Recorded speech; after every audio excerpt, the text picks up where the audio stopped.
Welcome to the Couch Potato Sports Show, your internet radio home for all sports, news, and talk. Join Sonny Clark, the hardest working man in sports radio, and the Eagle Eye, Bill Cerna, and the best co-host anyone could ask for, Cuervo.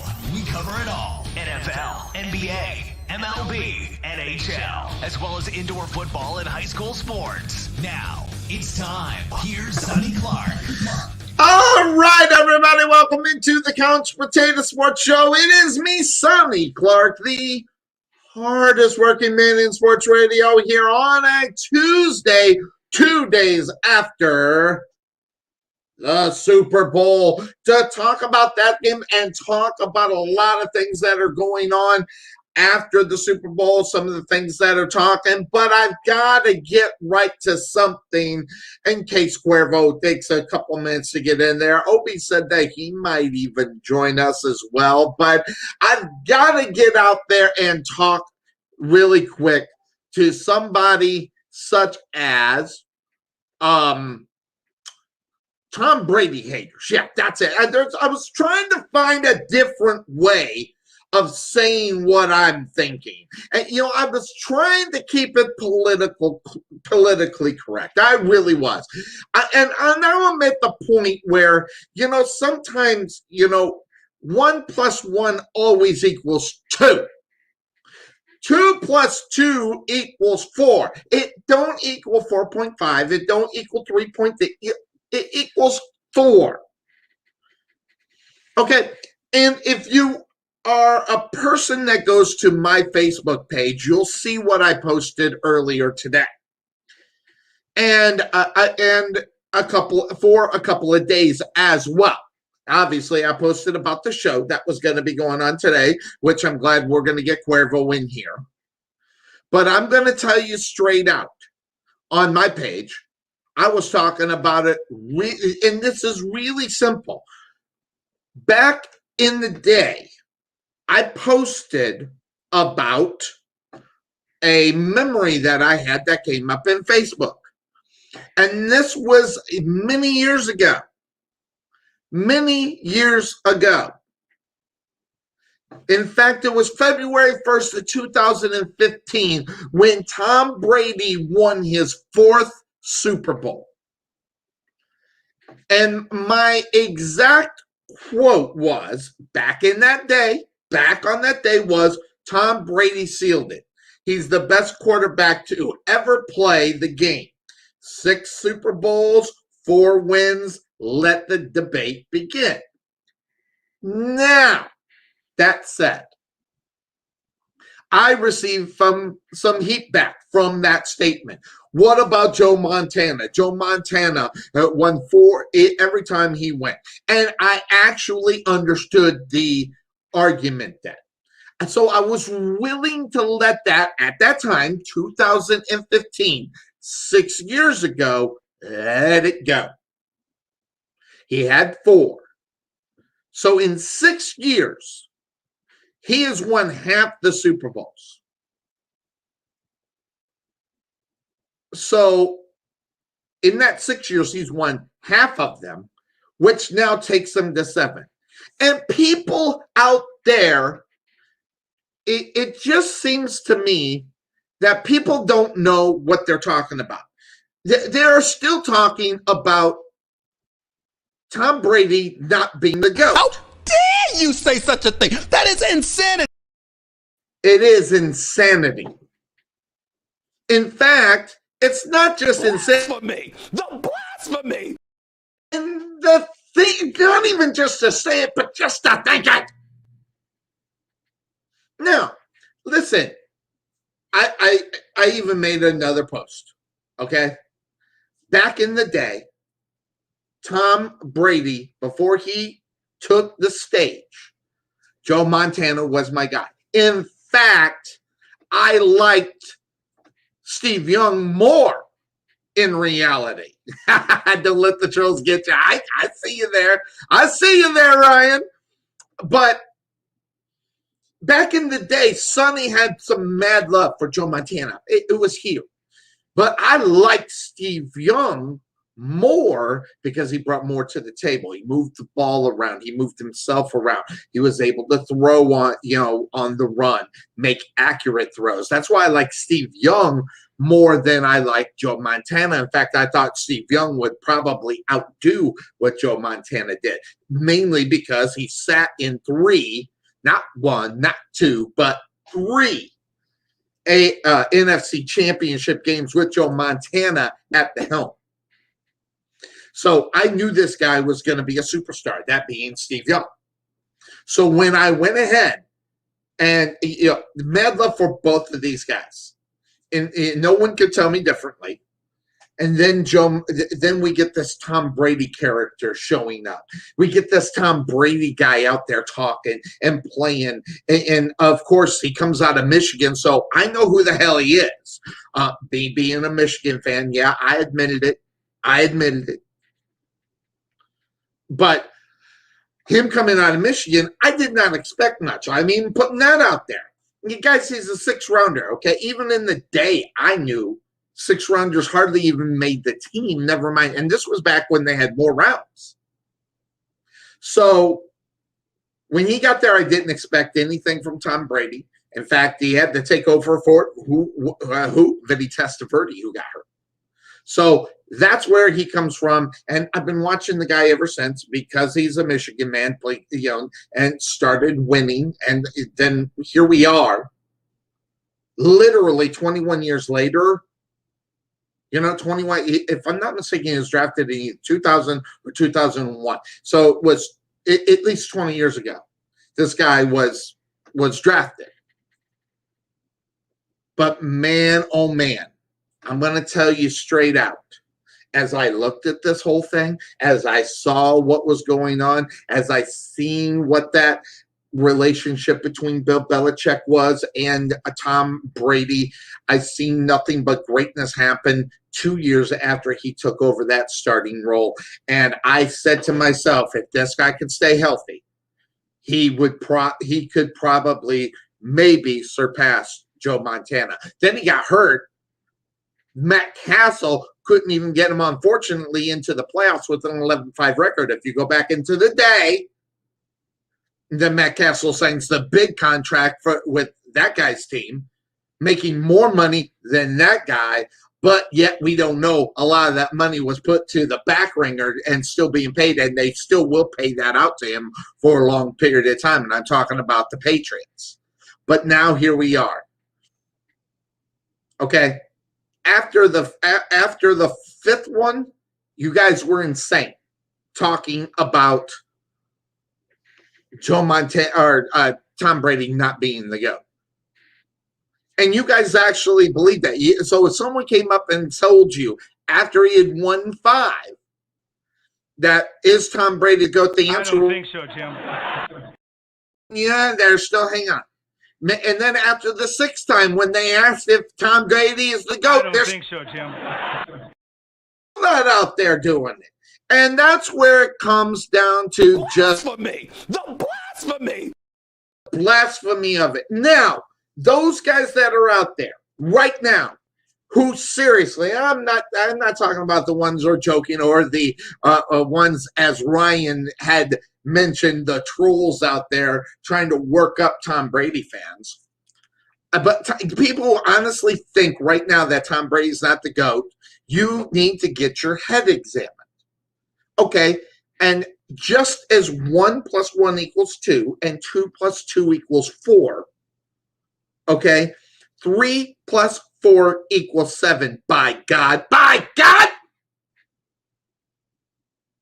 And I'm going to tell you right now, if you honestly believe Tom Brady is not the GOAT, and I don't care who you are, you could be the NFL's biggest dude standing in front of Sonny Clark, and they say Tom Brady's not the GOAT.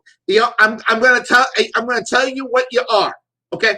And I mean this sincerely, and I mean this to everyone, and I won't back off of it. Here's the simple fact of the matter: is that's it. That's just it. You don't have any football knowledge. You don't have any NFL knowledge. You don't have any creds. You don't know how to look at talent. You don't have anything you can back up that would support even close to the idea. It's not like Sonny Clark, okay? All right, I have what I feel are very valid reasons that Frank Gore is not a Hall of Famer. Now, don't get me wrong. Sonny knows he's going to be a Hall of Famer, that this will be a miscarriage of justice at the running back position. I'm telling you, by God. But I got reasons behind it. There's no good reasons behind Tom Brady not being the GOAT. You're thinking about Tom Brady not being the GOAT is you're just loony. And there might not be any hope for you. Might not. By the way, just to keep it real here, okay? You know, as my old guy has to say, let's just keep it real. Okay? Tom Brady comes back and wins another one, and then you have fools out there saying that he's still not the GOAT. I am going to bitch slap everyone, and I don't care if it's the biggest guy on the team. I'll take an ass kicking because that's what needs to happen. Because I am not wrong about the situation as far as who the GOAT is. Not at all. So watch out for that. Now, just to keep you thinking about something, this right here. That's right, folks. We are now 16 days away from our 12-year anniversary right here on the Couch Potato Sports. Okay? And we are going to do a show. I don't even know what what we're talking about, but 12 years, a dozen years here on the Couch Potato Sports Show, completely every single year. And guys, the only time that we had a little problem was when the pandemic hit, and we kept going until it was the beginning of May, and then we kind of fell off because there was nothing to talk about, because nothing was going on anywhere, and we tried to keep up with it. But if you take away from that to the beginning of maybe a month before kickoff, that was the only lull that was right here on the Couch Potato Sports Show. We missed a couple of days because of vacations and things of that sort, or if I wasn't feeling well, which wasn't very often. We were always here. And guys, I'm going to tell you, 12 years is a long time to do this show. And guys, we are better than the status quo. We will be here from week number 1 to week 17 of the NFL each and every year, as long as they have one. We will be talking also a lot of things in the off season. So that's where it is, and that's right. The Super Bowl of the Couch Potato Sports Show right here, 13 years next year. So anyway, it is what it is. Cuervo is working out. Just got a message from him. He should be on his way in here. So I want to just keep everybody alert of what's going to be going on. 12 years. Unbelievable right here on the Couch Potato Sports Show. Some good stuff. That being said, of course, that's the name of our show on Sunday. Make sure you catch it. New times, so understand what we're going to be doing here, just to kind of give you an idea. We will be shifting 1 week wrestling, the next week sports outside of wrestling. And that's mainly because of the promotion I work with as far as SOAR Championship Wrestling and the OIWA. Okay, so we'll be doing a lot of that stuff every other week right here up on the Couch Potato Sports Show. But as far as talking the sports and talking the things that are going on in sports, we will do that every other week on Sunday. Usually what happens is when the big news happens, we'll pop up and start talking sports even during the week. So you can look for it just because I want to on Wednesdays, or during the week, just because there's big news that we need to talk about. So just to give you a programming note of where we will be right here on the Couch Potato Sports Show. Also, that also being said, I've been in communication for my locals that according to everything, if everything goes as well as planned, they will be able to have us back in the booth for Rowlett Eagles varsity football in the 2021/2022 season, the one upcoming. So around the end of September, you'll have myself as well as the Eagle Eye Bill Cerna on for the Rowlett Eagles varsity football team. So we are getting close. We are getting excited for that because it seems like it's just right around the corner, even though this has ended up. Also, I don't know where it's at right now. Okay. But as far as where the indoor football seasons, whether the leagues that are out there, if and when they'll start, if they do start, we'll be probably talking some of that with some of the people around regarding indoor football and a lot of the locals. I see Cuervo in the green room, but I just lost him. So he'll probably be right back. He is in his truck getting all set. He just got done with his workout, so he's feeling like a manly man. So since we don't have him right away, what we'll do is we'll just dump off into commercial really quick. So let's get one of these out of the way because Sunday we had no commercials because we just did Super Bowl. So we'll do that. We'll take the quick break here on a special Super Bowl recap show here on the Couch Potato Sports Show. We'll be right back. This is Sonny Clark, radio voice of your Rowlett Eagles, letting you know about RowlettFood.com. Do you want to have dinner delivered but you don't want to use Uber Eats? Contact someone locally that can do the same thing at a better price and faster. All you have to do is pick a restaurant on the list at the website, tell us what you'd like to order, then check out, and you'll have your food within 25 to 45 minutes, depending on distance. Check out RowlettFoods.com for your next meal at Raising Cane's, Golden Pie, Ponchos and Lefty, and more. Give us a call at 972-408-8002 or check us out on the web at RowlettFood.com. This is Sonny Clark, radio voice of your Rowlett Eagles, letting you know about Landon Huey and 19 Ministries. One of the things we want to do is we have this idea, the name that's kind of sticking right now is Rowlett Revival. And we know that there are a lot of hurting and broken people across the city. Out of a population of 60,000, there's close to 40,000 that aren't saved. And we want to do like a Wednesday, Thursday, and Friday where we'll bring in a guest speaker and he's just going to share the love of Christ. And we want to connect people in the city up with churches and where they can find a healthy church family and find people that believe in them and find a God that loves them. Jesus came for a broken world and man, he loves and cares for everybody in the city. And so we're excited about that. We're working through details right now, but our vision is to see God's going to reach a lot of people. So make sure you contact Landon Huey at 19 Ministries at 972-835-8665 or check them out on the web at 19ministries.org or uniterowlett.org.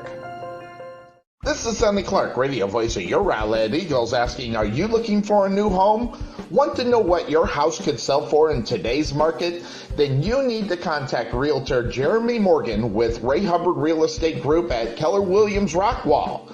Whether you're buying, selling, leasing, or investing, he can help you get where you need to be.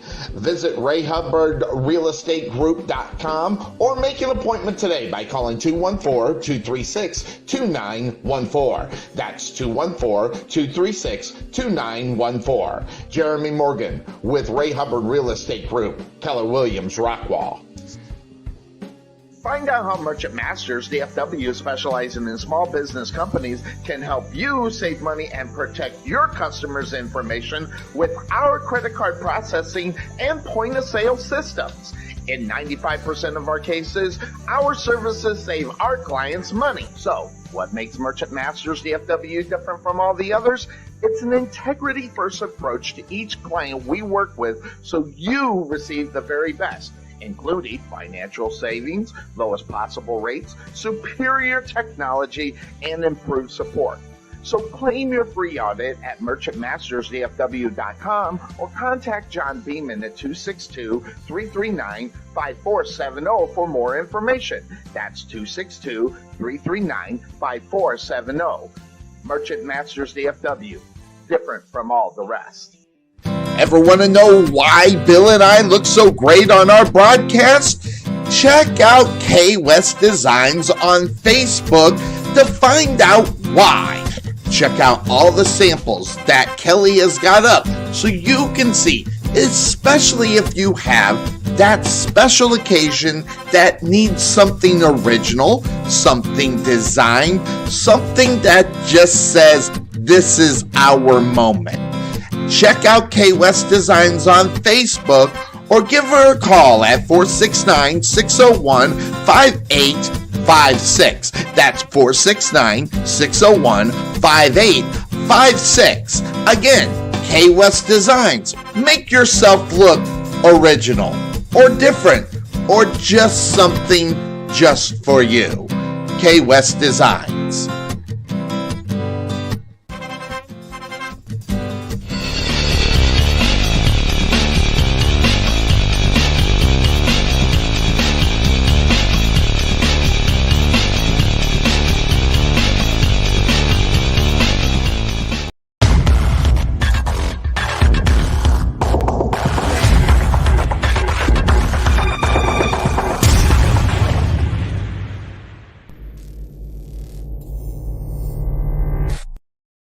Hardest working man in sports radio here on our Super Bowl recap. And I will tell you right now, I'm just getting messages all over the place and things like that. So be mindful of the noise that's going on as far as that is concerned. Also, let's talk and go to a little bit of news that is out there as far as coaching is concerned. We had a loss today, and I got this message after I found out that Mary Wells passed away. And if those that don't know who Mary Wells is, just do a little research on some of the Motown sound of the Supremes. She was the co-founder of the Supremes. She passed away at 76, and then I found out about one Marty Schottenheimer. Now, one thing about Marty Schottenheimer that you have to understand,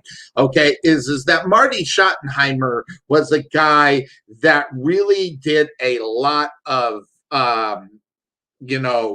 things as far as coaching was concerned.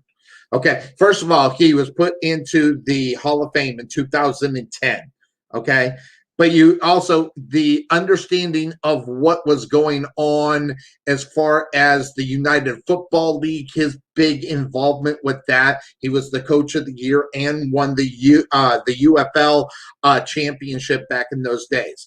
Back in 2004, he was also voted the AP NFL Coach of the Year, along with the Pro Football Writers gave him that honor as well as Maxwell Club and the UPI NFL Coach of the Year as well. So a lot of guys out there back in 2004, had some mad respect on what he did during that season in order for him to get that as well. He was also the UPI AFC Coach of the Year back in 1986. So he was, as a player, a champion in 1965, 2 years before I was born, and 2 years before the Super Bowl was actually born as well. So he is not a Super Bowl champion per se as a coach and or a player, but he was a champion with the Buffalo Bills back in the day. So keep track of that kind of thing. Also, just to give you an idea, in the NFL, his record, 200-126 and with one tie. So 200 victories, a big time number to get to as well. He's also 5-13, unfortunately, in the postseason. Couldn't get up and over and get into the Super Bowl and or championship games. So those are some of the things that this guy brought. But he also brought ingenuity to the game as well. Okay, he was a guy that was a little bit different. He wasn't a guy that you always expected a certain kind of way from a certain kind of coach. He was the one that kind of really probably brought into, some guys are just not created the same. Some guys get better or different types of treatment. And that's probably started with Marty Schottenheimer back in the day. So our thoughts and prayers out to that family as well. So that being said, you didn't know? In case you didn't know, somebody! It's Cuervo Nights! Tuesday afternoon. I almost said Sunday morning because that's just what we do. And there he is, my man. He is in the car. Hey, nice signal. Good to see you, my friend. Hey, Sonny, good to see you as well, my friend. Definitely. We had a horrible connection a couple of minutes ago, I think is what you said. And we got back and we are ready to rock and roll. So that being said, good afternoon to you, Cuervo. And how was your Super Bowl Sunday? It was good. It was real good. You know, everybody was being safe, and we all, had a good time. We enjoyed the game. Even though it didn't quite turn out the way most of us wanted it to, but either way, it was still a good time. Super Bowl is always a good time.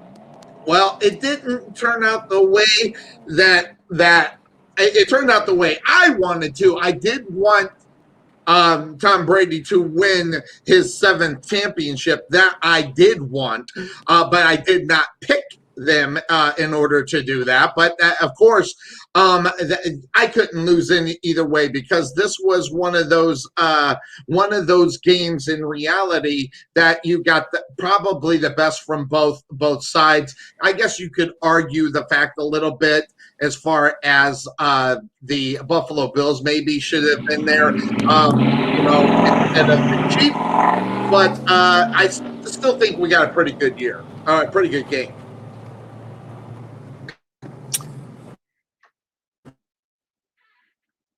And I think we're losing Cuervo. He's kind of in and out. He might be in that rough area where we're not getting him. Are you there, Cuervo? And so he's kind of stuck, so I'll take him out of the frame for the moment anyway.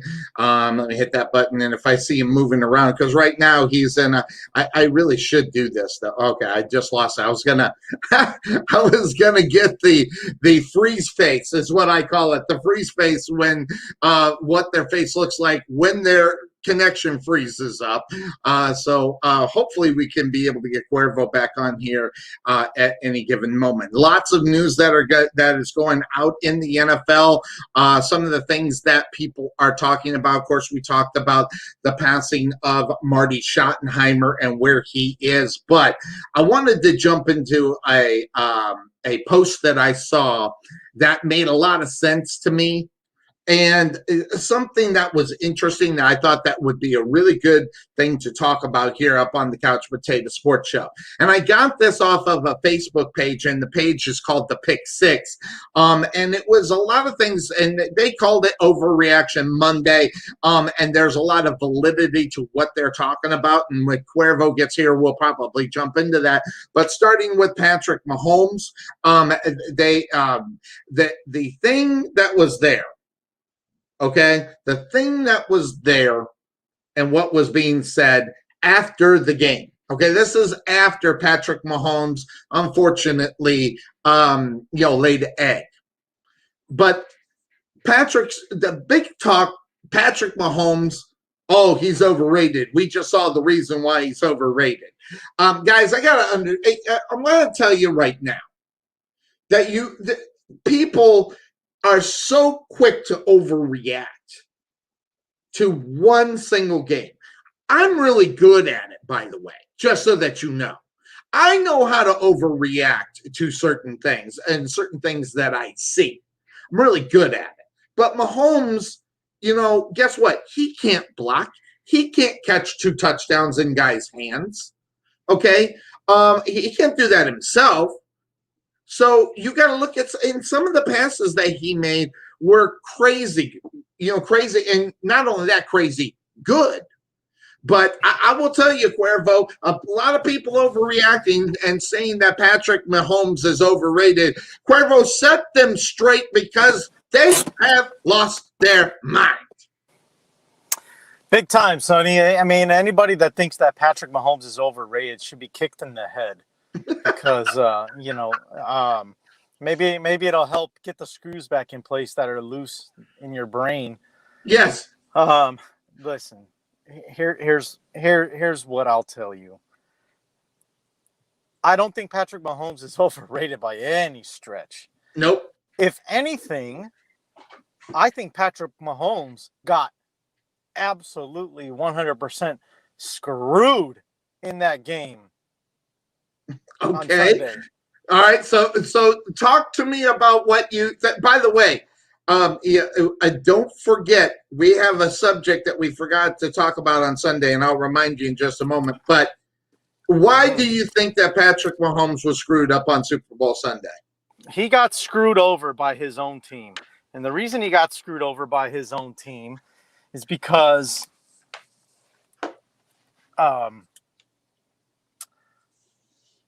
things were not put in place. There wasn't a good plan put in place to make Mahomes successful. And I think that's where Andy Reid went wrong. Mm-hmm. And that's where I think Eric Bieniemy went wrong, which, by the way, I still stand by what I said in our group chat. I actually got that written down on my little short list of things that we need to talk about. But so I did not forget. Good. And I hope you get flooded with emails because because I have no problem answering all of them for you. Because here's the deal. If he can't recognize something as simple as, we're on backup left and right tackles, maybe we should design a better way to help some blocking schemes for Patrick Mahomes. Didn't happen. We kind of talked about that in the game, knowing what their situation was with that offensive line. They needed to come up with something that would better work for him in order to be successful. Right. And this is why, and I'm going to say it, and I don't care who gets offended. I don't care who gets upset. I don't care how crazy. And I know Bryce is going to think I'm absolutely nuts. And he's going to think I should get kicked out of the military for being on drugs. I'm going to tell you something. If you hire Eric Bieniemy as your head coach, it ain't going to work. It ain't going to work. In other words, terrible. Crazy knuckleheaded terrible.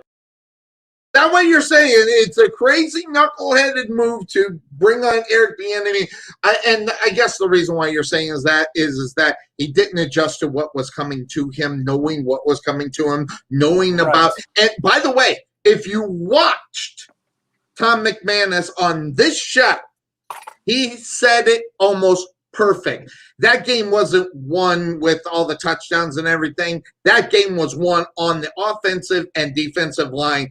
And Eric Bieniemy looked like he did not prepare for that defensive line that was going to be headed his way, and in order to make Patrick Mahomes successful. Yep. And the biggest game of his coaching career, well, second biggest game, I guess, if you can, you want to count last year's Super Bowl. But the difference is, the offensive line last year was at full strength. This year they weren't. They were down 3 linemen. So all the talk was about the 2 tackles that were out. Don't forget, they also had a guard. I think it was the right guard that was out. So they had to move. They had to move somebody in to replace that guy. So they were down 3 out of 5 offensive linemen. Now you can sit here and say, well, that's beyond any type of scheme or plan that you can design. I disagree with that. That's why you get paid millions of dollars, and you had 2 weeks to prepare.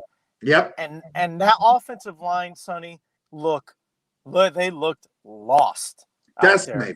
And I feel bad for Patrick Mahomes, and we can sit here and talk about it. But he had turf toe.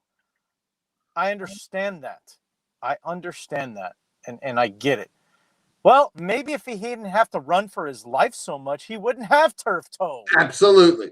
And I don't care if you put Travis Kelce as a fullback. You figure it out. That's what you get paid to do as an offensive coordinator. Eric Bieniemy choked. Yeah, I said it. Eric Bieniemy as an offensive coordinator choked, and he's not ready to be a head coach. He's not ready. So, in other words, Cuervo is keeping it real and telling it straight out that, guys, you got to look out if Eric Bieniemy is your choice. Now, I won't go to the extreme that you will, because more in the fact that sometimes regardless how much you prepare for a team coming at you, there's just no answer to it. And in reality, they did not have an answer to that defensive line that was headed their way. Listen, the reason why they did not get out or even score any points, did they even get a touchdown? I think they didn't even get a touchdown. And when you have to prepare what's coming your way. Okay. And even, sometimes depending on the talent that's coming your way and knowing what your personnel is out on the football field, sometimes you got to make some different types of adjustments just to figure it out. Now, I don't know if that's because Eric Bieniemy didn't have the personnel. I don't know if that was because Eric Bieniemy doesn't necessarily have the smarts to do it. I don't necessarily know if that was because that defense was in his face and there was just nothing that they could do. But I will tell you right now, if you're the Kansas City Chiefs, okay, and you have done what you have done all year long, and I'm going to tell you this, and I wish I could take credit for it. I won't take credit for it, but he was absolutely right. That was my brother. My brother was talking, and he said, you know what? All these passes that he's been making, and he made some crazy passes, these passes were being caught during the season. This game, though, that did not happen. I mean, never mind, one was right in the guy's hands in the end zone. We won't even talk about that one. But other plays that he was making with his legs, making the completed pass on the crazy passes that we're seeing. We've seen that all year this year, all year last year. This was a game we did not see the crazy passes become completed and successful. So that was one of the things in other words, they weren't having the luck on their side on certain types of things. But I'm going to tell you another thing. We talked about it, and the reason why I picked it is that they did not get Tyreek Hill involved in this game. So much so that when he was being targeted, he was tackled immediately. Cuervo, there wasn't.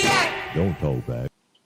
There was no yakety yak and that's a game plan. I'm sorry, when you have Tyreek Hill, you plan up on a game plan, and that's yakety yak. Get the ball into the open field for him so he could use his vision and use his moves. And the Tampa Bay Buccaneers said, that ain't happening, and that's what happened too. Well, that did happen, Sonny. Yes, and that, and I put the blame for the Chiefs' loss 100% on Reed and Bieniemy. Those are the two that if you're a Chiefs fan, those are the two you got to be the most frustrated with. Yes, you're right. I mean, Tyreek Hill didn't get involved because they didn't try to find different ways to get Tyreek Hill involved. What did I say on the show Sunday? Throw some screen passes to him. Try something different because Tampa's gonna come for them. Yep. And they did, and what did Andy Reid and Eric Bieniemy do? They said, "Nah, I'm too stubborn to try and adjust, especially in the second half." Look, yes. Yeah, you're right. Those catches that were made in the regular season, they caught breaks and they got them during the regular season or whatever in the playoffs. But guess what? You can't rely on luck. You can't rely on pure talent. You have to have a plan in the Super Bowl, especially against a Todd Bowles defense that was coming for you. Now, one thing I didn't realize, and I like to watch Undisputed with Skip Bayless and Shannon Sharp. I'm sorry. Are you okay? I'm good. I'm good. I actually like the show. I actually enjoy the show. But thanks for the monkey, Sonny. You're welcome. Glad to see him. Make sure you made. I'm glad to see him. Yeah. Yeah. I think it was in the second half of that regular season game. Tampa Bay outscored Kansas City 24-10. Yeah, they did. Yes. And had I thought about that, I might have stuck to my guns and stuck with Tampa Bay because all week I had been saying Tampa Bay, Tampa Bay. That's why you heard the old lady teasing me about Brady because all week I was saying I think Tampa's going to win this game. And then at the last minute I said, "Oh, you know what?" I was like, "That speed kills. Speed kills." Yes. And that's because I gave Kansas City the benefit of the doubt, and I said, they're going to come up with something creative because that's just what they do. Right. They have so much talent. They can find it, and they didn't do it, Sonny. They Yep. relied on the deep ball. They relied on what's been working for them all season long. Well, guess what? That defense was ready. I knew it. You knew it. Everybody that listens to our show knew it. And yet Andy Reid and Eric Bieniemy couldn't figure it out. So my thing is, you can sit here and say that, there's certain things you can't overcome. There's always a way to overcome things. Yeah. And had they found ways to get that ball out of Patrick Mahomes' hands a little faster, did we not talk about getting the ball out of his hands a little bit faster? And what did Mahomes do? 15-step drops. Do you know? I'm going to blow your mind here, Sonny. Do you realize how much Patrick Mahomes had to scramble? Do you realize how much Patrick Mahomes had to scramble? Now, I heard the statement. I was actually driving, but I heard what they said. 500 yards of scrambling for Patrick Mahomes. Is that the number that you were looking at? 497. 497. So, yeah, pretty much 500 yards. Yeah. That's why Patrick Mahomes got screwed. I blame Andy Reid and Eric Bieniemy 1,000%. I agree. You did not find a way to keep your quarterback in this game. You didn't make any adjustments. You said, screw it. We're going to keep doing what we're doing. Go ahead and stop us. And guess what? Todd Bowles shut your ass down, and that's why you lost. Yep. Todd Bowles shut you down. Yep. So go ahead and continue to be stubborn all you want. I'm telling you, Sonny, Eric Bieniemy's not the guy if you're looking for a head coach. I'm sorry. Debate me all you want. You think about this, okay? This game is about one word sometimes when you're preparing. And I'm telling you right now, the Tampa Bay Buccaneers respected Tyreek Hill and they respected Kelsey. And what they did is they locked those two down and said, beat us some other way. And they couldn't do it. And that's what it was. So you're absolutely right. They had the respect of the superstars that were the ones that when you thought about it, because what do we always say? You got to get the ball to the playmaker. Yes, Patrick Mahomes can make some plays, but there's usually someone on the other end of that when they're making those plays. So, you're absolutely right. The respect came, and they knew what it was, and they said, beat us this way, because you're not going to beat us with Tyreek Hill, and you're not going to beat us with Travis Kelsey. So much so, as everybody was talking about, Gronk, he's just a blocker now. And I told everybody, if you don't think that Gronk was going to be a big part of this game, you just don't know football. You don't know Tom Brady. You don't know Gronk. That's you his don't boy. know that relationship. That's his boy. Of course, Gronk. That's his boy. You go back and you watch every Super Bowl that those two have been a part of. Mm-hmm. Gronk, I think, has scored in all but one of those 5 Super Bowls that Gronk's been a part of. Not only that, they broke the record of how many times a quarterback made a connection with the wide receiver for a touchdown. They broke that record in that game. So that's something to keep in case you didn't know. That was another record that Tom Brady threw to his boy, and not only broke the record, got another one up on top of it. All they needed was one. They ended up with 2, and there you go. So knowing the relationship and knowing and I will tell you, and he will never know, but if Eric Bieniemy did not think that he was going to be a part of that game, I'm right there with you. If you're not that smart enough to know what was going to be coming at you, and not only that, coming at you immediately. If you didn't think Gronk was going to get that ball first and get into the end zone, you guys were paying. No one knows the game of football or knows that style of play that they do, because we on this show, and the Sonny Clark said that not only was Gronk going to be a part of the game, he was going to be a big part of the game. 2 touchdowns and I think like 92 yards or something like that. Guy was a big part of the game, and that alone beat him. Gronk and Brady in reality ended up beating them because if they didn't score anymore. So also, one of the things, and I'll get your take. I'm so sick of this because, and it happens after every Super Bowl. Oh, the referees were on Tom Brady's side. Well, what did we hear after the Super Bowl last year? After Patrick Mahomes won it. Oh, the referees were on the Kansas City Chiefs side. We hear it every year. Can we stop with it? Because even though they made some mistakes, there's no question. Okay, and I'll tell you the one that I saw, and it was the offsides where they took 3 points off, and then they ended up scoring 2 because of the offsides. I don't necessarily, or the offsides. I don't see. They said the excuse was he, quote unquote, lined up in the neutral zone. From the angle, you couldn't necessarily see that, but he did not jump off the sides. So that's the only excuse that they could have come up with in reality, and I don't think that was what the case was in reality. That's the only one. That was 7 points. You still got your ass handed to you. So I'm tired of hearing about the referees. Sonny, I slightly disagree. I think that, there were a couple of calls that were questionable that I think Tampa kind of took advantage of. There were a couple that, Mike Evans in the corner. I don't remember which corner it was. But there was a little hands-on going on both sides. Mm-hmm.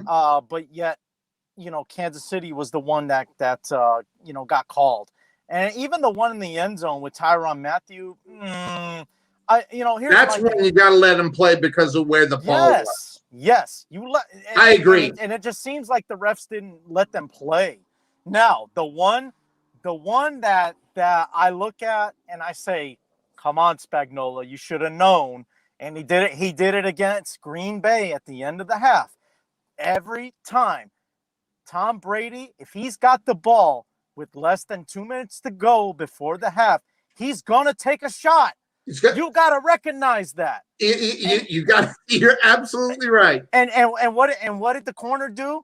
He got tangled up with Mike Evans. Boom! Brady's gonna get that call every time. Every time. I said it the way I said it. Brady is gonna get that call every single time. So, and that's what happened. And that's what happens when you're the GOAT. You get the benefit of the doubt when you are the GOAT. And that alone, just talking about that alone tells you he's the GOAT. I mean, because he demands that respect. He demands that call. Now, good, bad, or indifferent, it shouldn't necessarily be that way. It's just the way that it is. And that's the reason why we got what we got, out on the football field. And best case scenario, if you don't commit that penalty, instead of it being 21-6 going into the half, it's 17-6. Kansas City gets the ball to start the second half. Yes. And you never know how the game could play out. Maybe Kansas City's a little more motivated. They come out, they put it in the end zone. Now you're talking a 17-13 game. And who knows from there? We could have wound up seeing one of the greatest Super Bowls, in recent memory. Instead, Tampa Bay was on the throat of Kansas City, and they didn't let go. Absolutely. And yet Kansas City tried doing the same old thing that they always do, same old thing that they rely on, the deep ball and Tyreek Hill going deep. And they didn't find any ways to be creative with all that speed and all that talent. I didn't see Le'Veon Bell. Did Le'Veon Bell even show up to the game? Was he even show there? Up. He wasn't. He was dressed, but he didn't hit the field. They didn't need him. Yeah, heck yeah, they needed him. They needed everything they could throw at him, and they didn't do it. That's why I'm saying Eric Bieniemy failed Patrick Mahomes and that Kansas City Chiefs offense on Sunday. How about LaShawn McCoy getting 2 Super Bowl rings without playing one play? Isn't that that's your boy? I know you got some mad love for Shady. I like Shady. I do like Shady. And yeah, I mean, good for him. He's got. That's 3 rings. Didn't he get one with Philly when they won with? No, he was gone already. He was already gone by then. Yeah. So I'll tell you what, and a lot of people aren't going to agree with what I'm about to say either. Despite everything that he's gone through, I'm actually happy for Antonio Brown. I'm happy for him. I'm glad he got a ring. And he got involved in the game. He scored a touchdown, and I'm happy for him because, he finally found somebody that that is willing to have his back. Somebody that he can have. Is as a that what it mentor is, or is it more of the fact that Tom Brady gave him a come to Jesus if you were going to come to this football team? Well, and that could be part of it too. But that's a part of being a mentor to a guy like that. Instead of writing him off and pretty much saying that he's nothing And that's but a easy, trouble. by the way. Yeah, that is the easy. That's the easy way. And I think that's what Pittsburgh did to him. They pretty much, they threw him to the wayside. They, didn't really, believe that he could turn it around. And now look at him. He's a Super Bowl champ. He's got a ring. And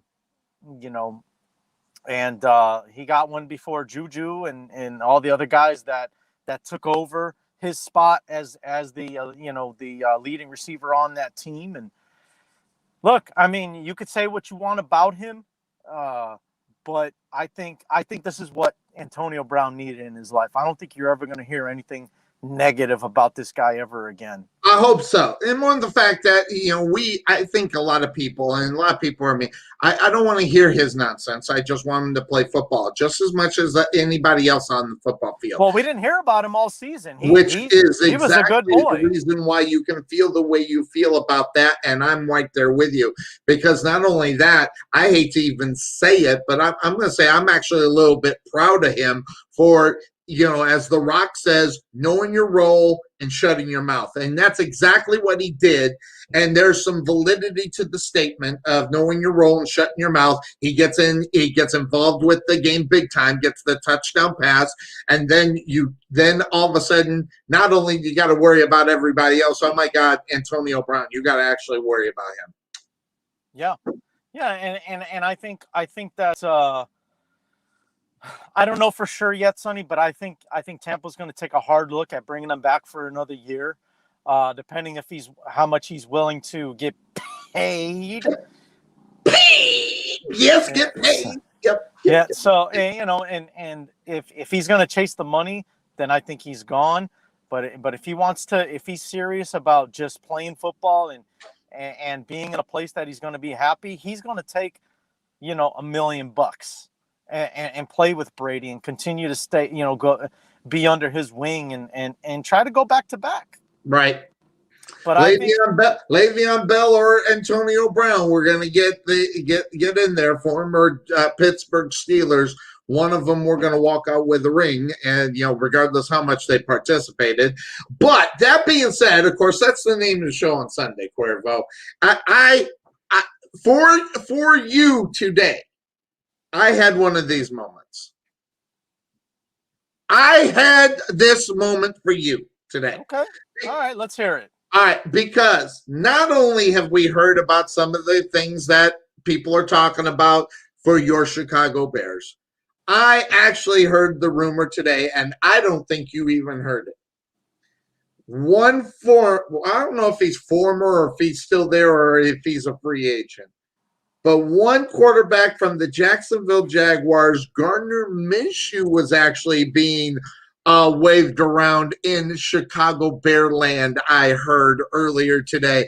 And the first thing I thought about was Cuervo in reality, because let's just be honest, the Bears have a hard time of doing what they do sometimes because the Bears are who we thought they were.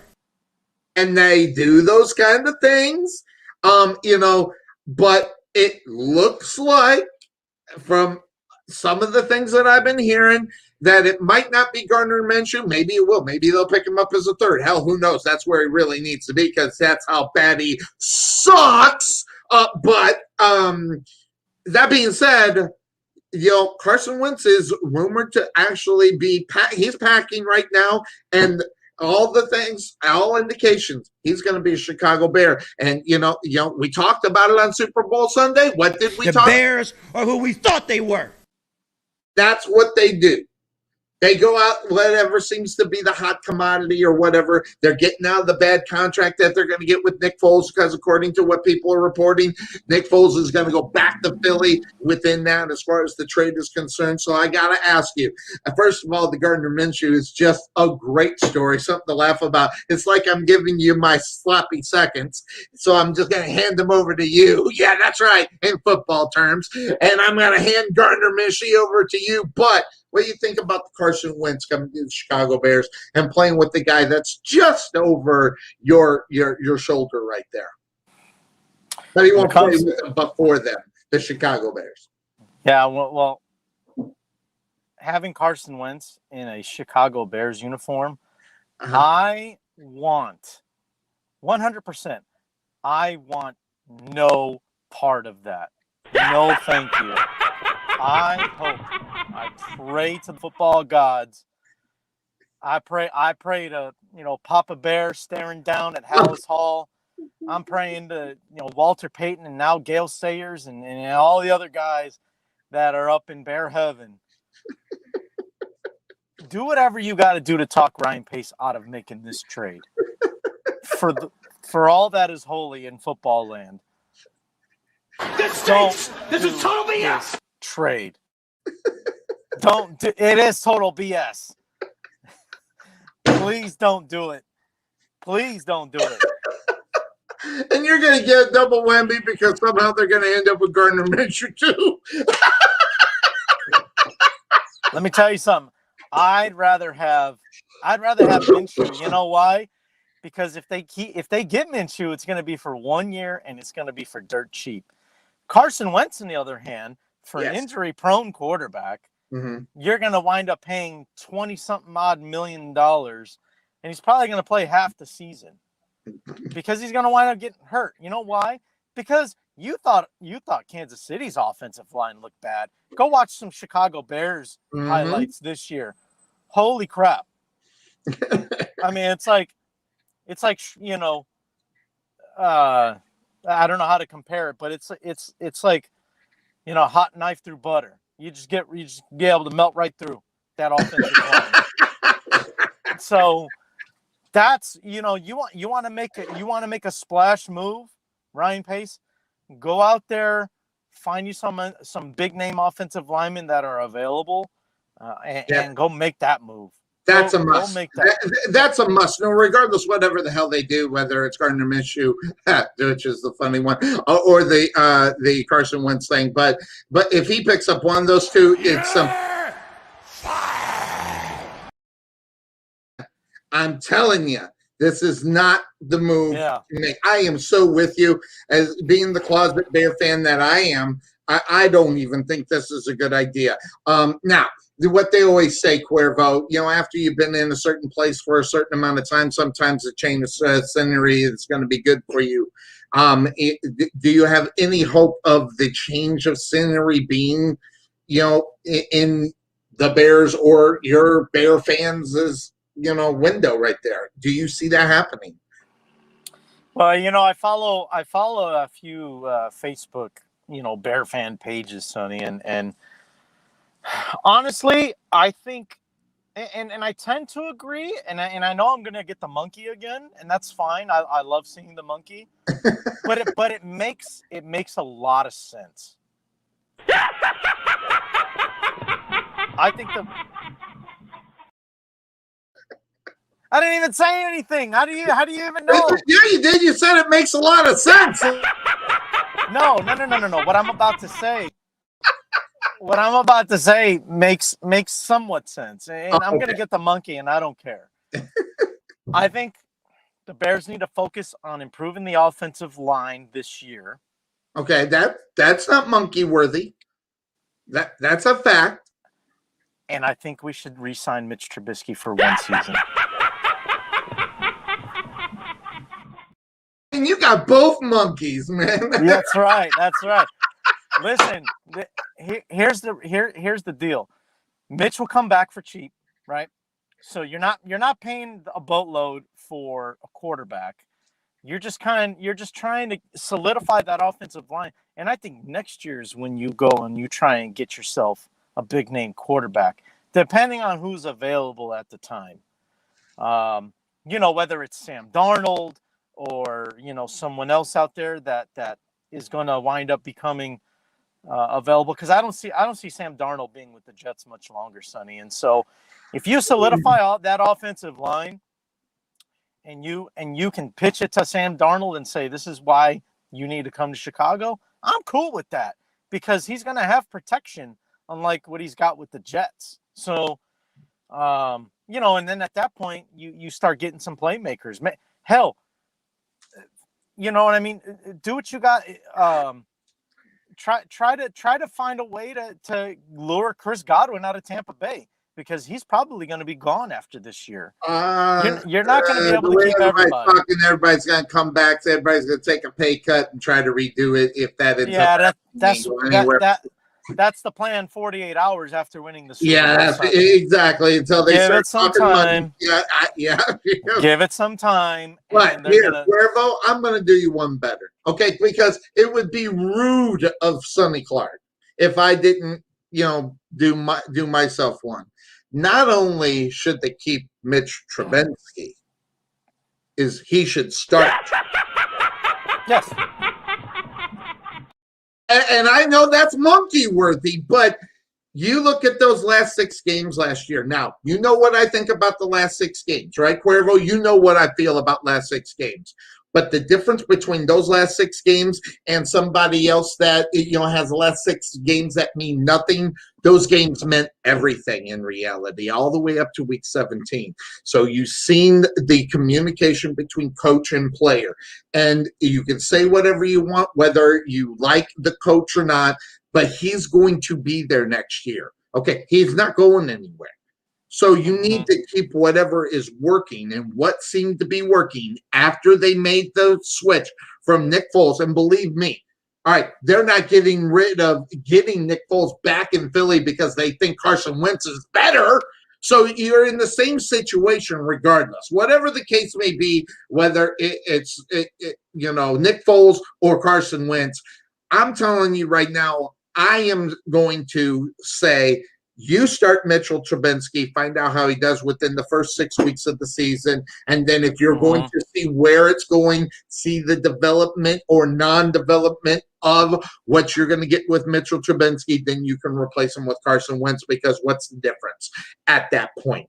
So, but the other thing that is on the other side of me is that I'm just going to say it. Mitchell Trubisky is not your atypical pocket quarterback, which is what the Bears offense is.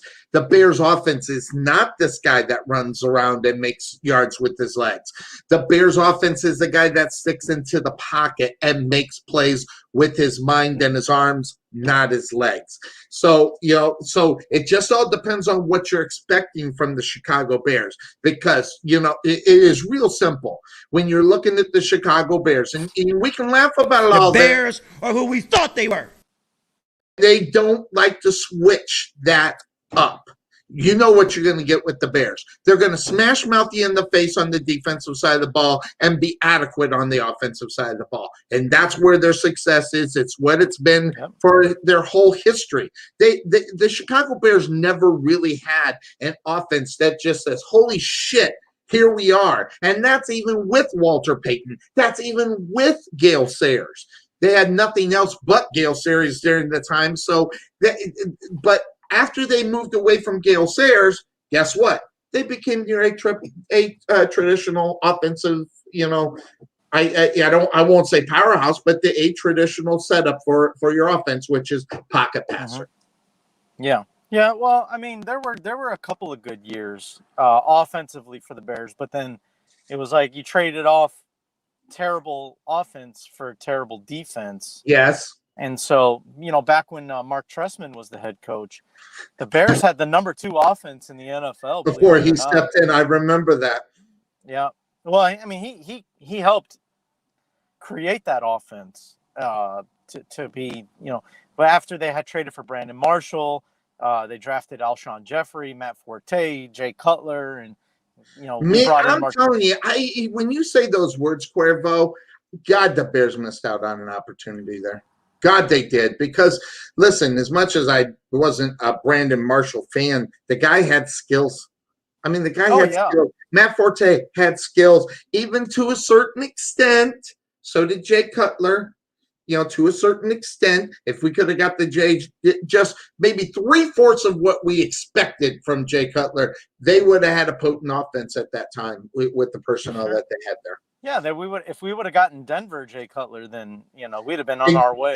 Yeah, exactly. Good point. So I mean, but that was the last time I remember a Bears offense actually, being productive and being really good was those years. Martellus Bennett at tight end. So yes. But ever since then, it feels like we're back in the Lovie Smith days where it's all defense and barely any offense, decent run game, no passing game.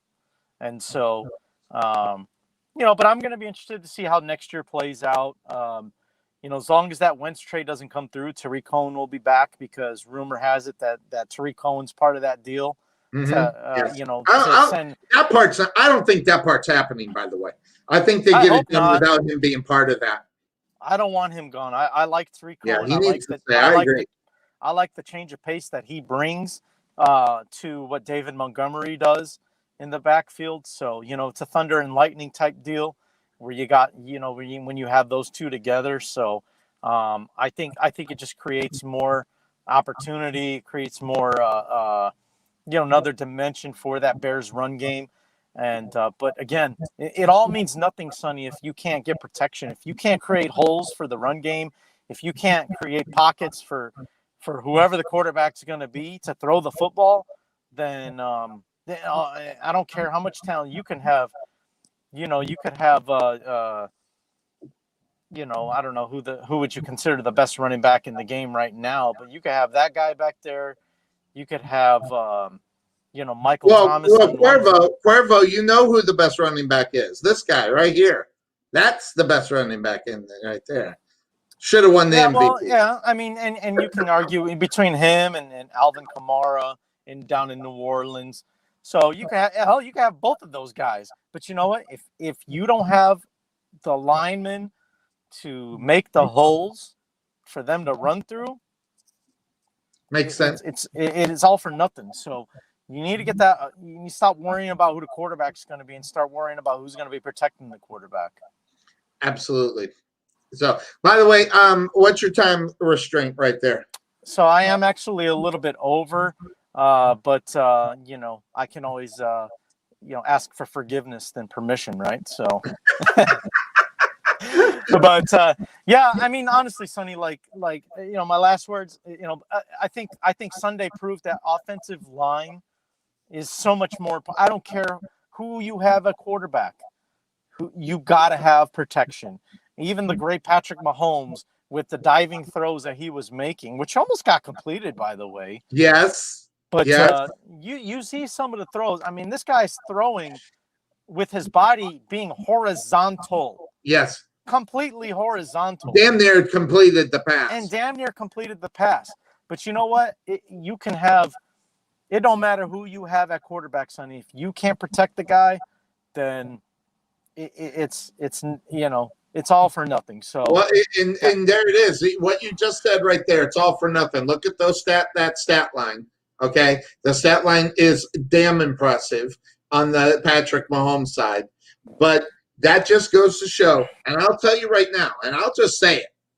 I think they would have won that game if they had one of those offensive line guys that they needed back, especially the one on his blind side. If they would have had them in there, this would have been a total different football game. So for Tampa Bay's sake, they're lucky to be able to gotten that win, which, hey, listen, you got to win anyway. So that being said, of course, that's the name of the show. With the fact that they had more than one of those offensive linemen out there, it pretty much, shot everything in the foot for them as far as that's concerned. So yeah, I think having the left tackle would have made a big difference. Right tackle, the right side of the offensive line, you could have found ways to kind of work through that. Yes. But I think that left tackle is the one you needed. And yep. It just he wasn't able to go. Yep. All right, my man. You get back to work. because we don't want you to get in trouble. You know, you had to work out, so he showed up a little late. Yeah, So that's right. Got to get the there you go. keep the body right. You bet. Go ask for forgiveness instead of it the other way around, and we'll talk to you. I'm gonna let you know because we're still in that. We might still do a show on Sunday and then go wrestling, but it just depends on what happens here. My guess is we're not going to do wrestling because it just popped in my mind. We have a wrestling program on Saturday, so we probably won't do a wrestling show until the next Sunday. So, what's your schedule look like on Sunday? Well, I should be available in the morning. The earlier the better for me because it is February 14th, and we all know what day that is. Oh, I do have, but I got something planned. No. You'd be in the freaking doghouse all day long if you got up online with me. Yeah, no. So we'll skip it. Got to make it in the morning, Sonny. Well, I'll do it. I'll put the show up. If you show up, you're doing that at your own risk, and you're not allowed to blame Sonny Clark on that one with your woman because I'm the one that always I'm the bad influence to have other people make bad decisions, like come on a show on I would not do that to you, Sonny. I would not do that to you. I would not blame you. I would not make you my scapegoat. No, we have plans later on in the afternoon towards the evening, so I think we'll be okay. Find out what time is good. We'll just plan it that way. I'll be dead tired, but I'll be awake anyway, so it's just the way it is. All right, my man. Have a good one. Always good to see you. All right, so that is Cuervo. We're going to lose him. I'll keep listening through Facebook. I'll keep listening through Facebook a little bit. You got it. I got a couple things I'm going to cover, so we'll do that. All right, my man. That being said, you bet. Check us out on Sunday, and we'll get you the time here as we lose Cuervo there. But I'm going to tell you lots of other things that are going on because there's lots of – by the way, I realized that there was a step back when I said what I said about the possibility of Gardner Minshew becoming a Chicago Bear quarterback. Yes, Sonny Clark's quarterback sloppy seconds right there. To Cuervo, I'm just handing it over. So I thought that was actually kind of funny. That being said, good day. Nay, always good to have Cuervo. Lots of other things that we're talking about. Some things that I do want you to keep track of, okay? There was a 1-year signing of a quarterback for the San Francisco 49ers. Yes, Josh Rosen. Now, this is a former guy that, if I'm not mistaken, he was a first-rounder. If he wasn't, he's a second-rounder. But I'm almost sure he was a first-rounder off the top of my head.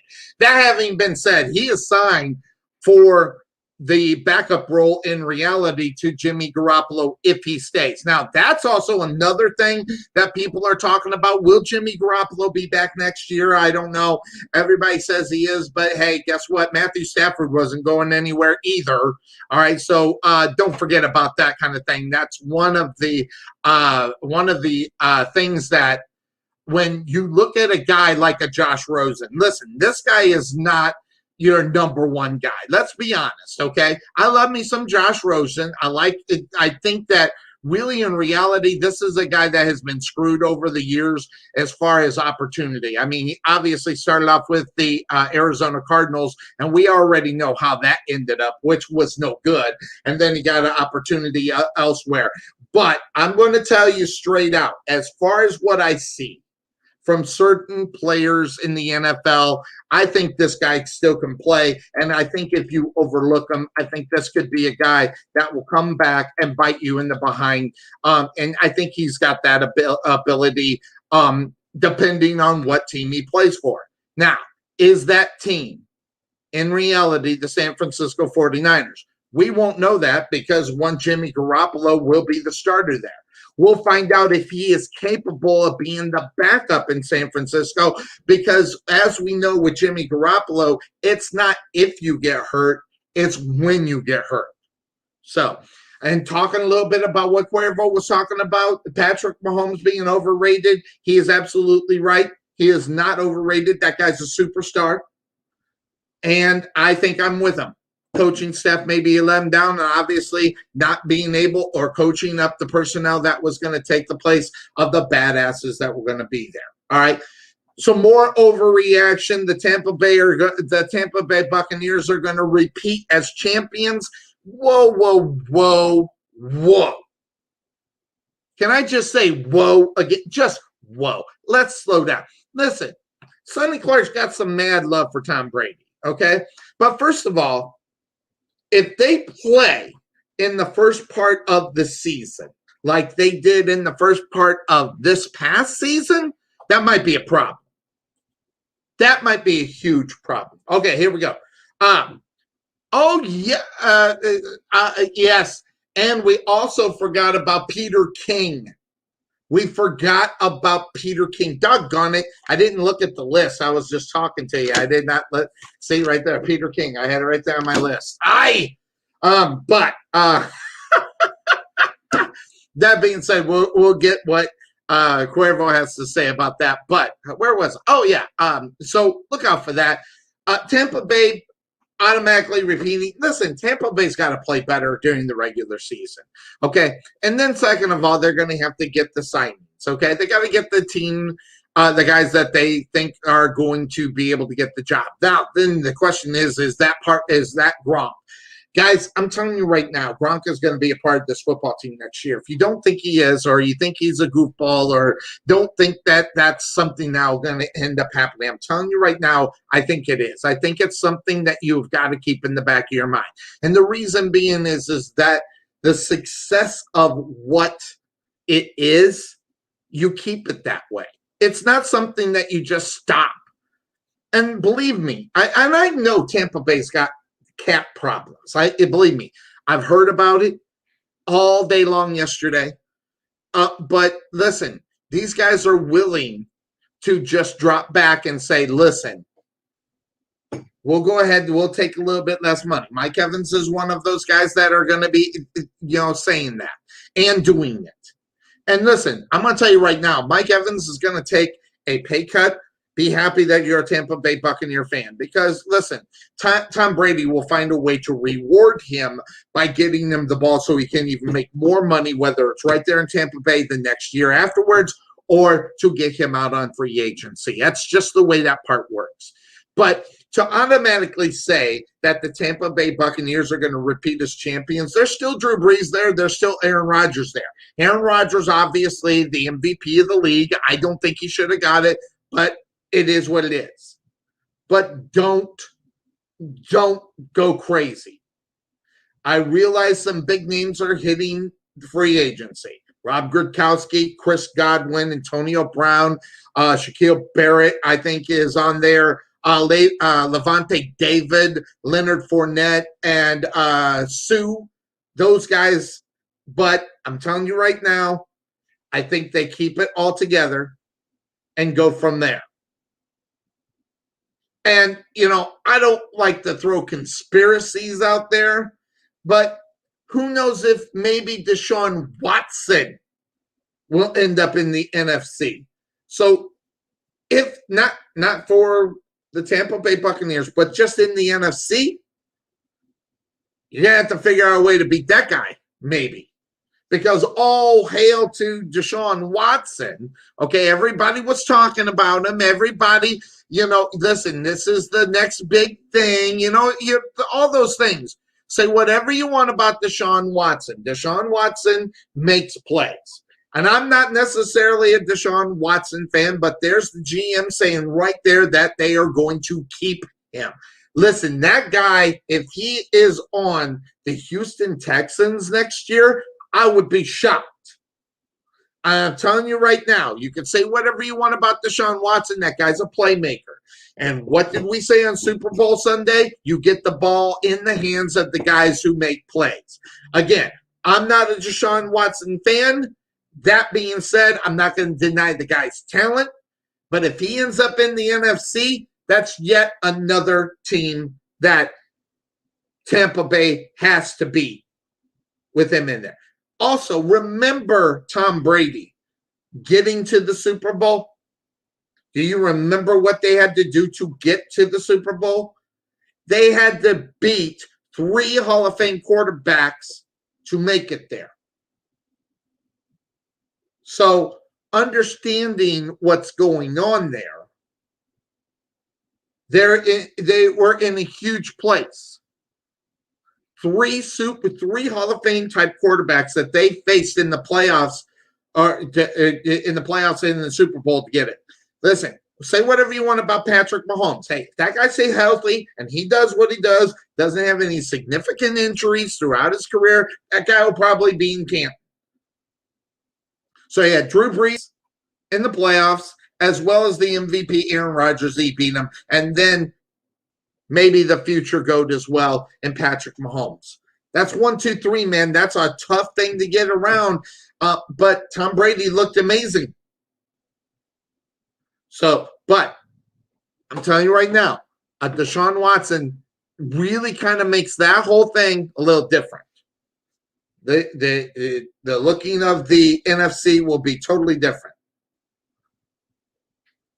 Some other things I heard yesterday is that Carson Wentz is worth a Stafford deal. And all I got to say, in reality, when you make a statement like that, you show that you don't know. Listen, real simple. The Carson Wentz and Stafford deal shouldn't have even happened. The GM over in LA really needs to lose his job. Because not only do you give 2 first-rounders out there next year and the year after that, you throw in the 3rd-rounder and a quality quarterback. Say whatever you want about, the quarterback. I'm telling you right now, the guy's got skills. They were in the playoffs, damn near made the Super Bowl. But as far as the GM is concerned for the Rams, You're fired. Just a stupid trade.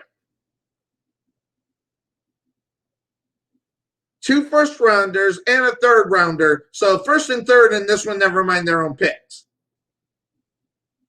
Jared Goff gone.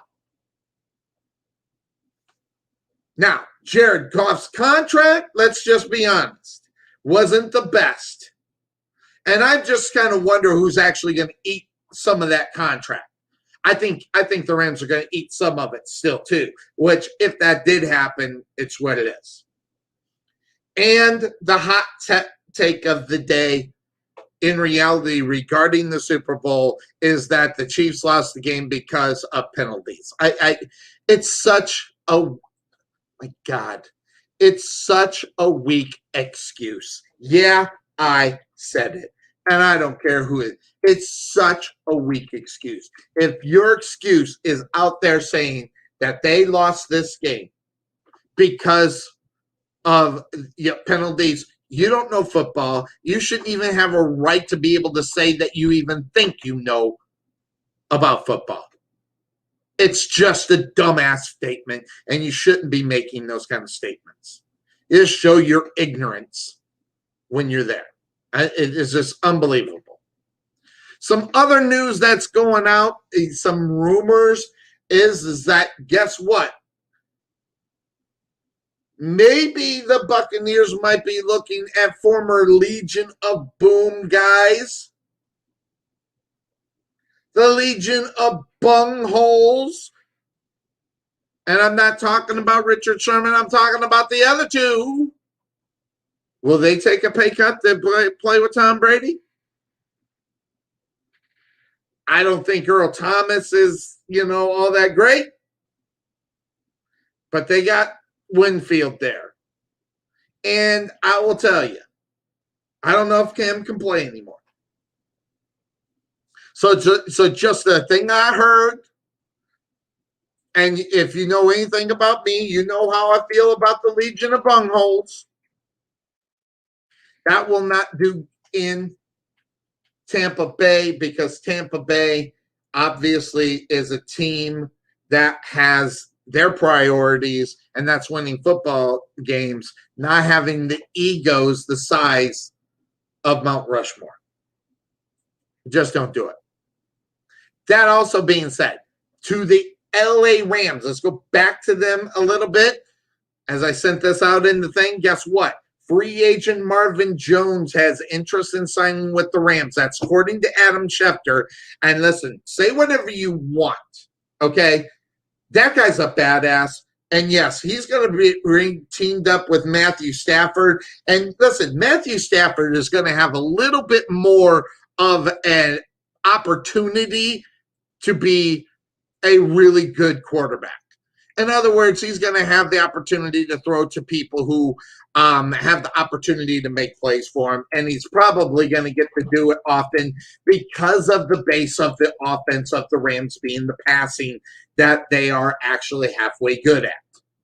Good, bad, or indifferent, it is something that, you know, whatever you want, Marvin Jones, listen, Marvin Jones on any football team.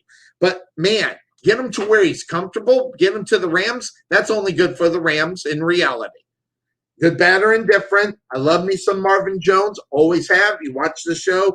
I'm telling you right now, that guy could be a superstar. He will not be a Detroit Lion. He will have the opportunity to shine somewhere.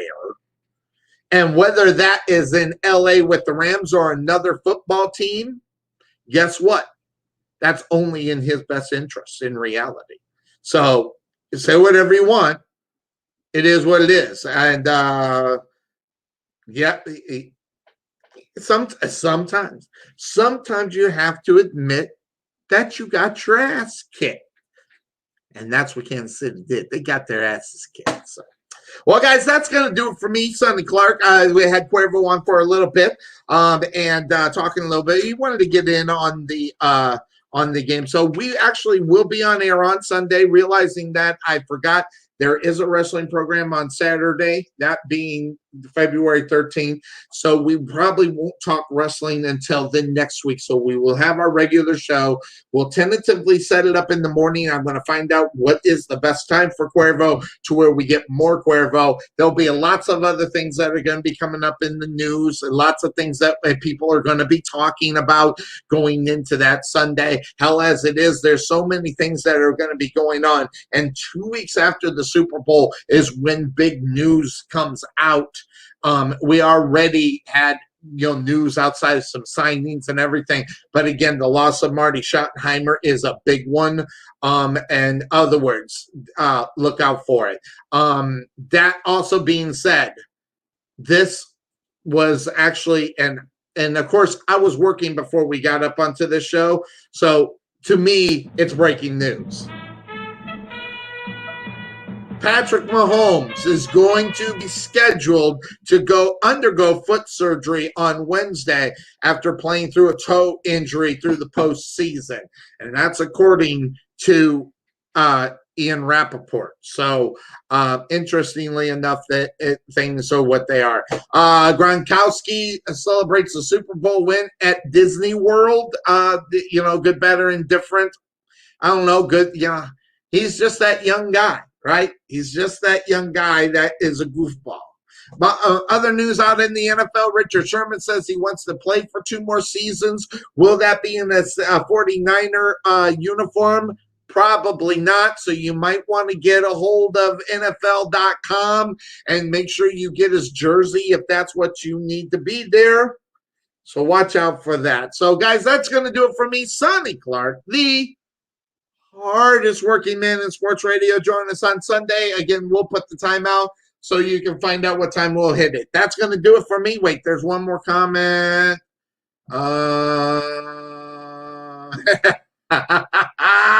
Wrestling talk. Yes, I broke my hole. Yes. That being said. All right, so that's going to do it for me. Everybody have yourself a great day. We'll see you Sunday in the morning. We'll post it up on my page and up on the Couch Potato Sports Show. Everybody have a good day. Take care. Bye-bye.